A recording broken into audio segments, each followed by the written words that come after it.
So hello everyone, on day number 4 of insights on homeopathy. તો આજે હું વાત કરીશ કે કેમ હોમિયોપેથિક મેડિસિન જીભ નીચે મૂકીને ડિઝોલ્વ કરીને લેવામાં આવતી હોય છે, રાઈટ.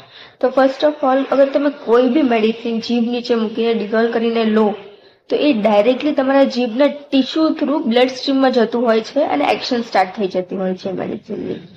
વેરેઝ અગર કોઈ મેડિસિન તમે વિથ વોટર લેતા હોવ છો તો ફર્સ્ટ ઓફ ઓલ એ તમારા સ્ટમકમાં જશે, પછી સ્ટમકના એન્ઝાઇમ્સ એના પર વર્ક કરશે, લીવર એન્ઝાઇમ્સ કામ કરશે એન્ડ ધેન સ્ટમક થ્રુ એ તમારા બ્લડ સ્ટ્રીમમાં જતું હોય છે એબ્ઝોર્બ થઈને. તો yes, first and foremost reason એ જ હોય છે કે ડાયરેક્ટ જીભ નીચે લઈએ મેડિસિન તો એ ડાયરેક્ટ બ્લડ સ્ટ્રીમમાં જતું હોય છે ને એની એક્શન તરત જ સ્ટાર્ટ થઈ જતી હોય છે. એન્ડ હોમિયોપેથિક મેડિસિન બનાવેલી બી એ રીતે છે કે એ સ્વીટ ટેસ્ટ હોય છે એનો, પ્લસ જેવી તમે જીભ નીચે મૂકો એ ડિઝોલ્વ થવાનું સ્ટાર્ટ થઈ જતું હોય છે, રાઈટ. Thank you.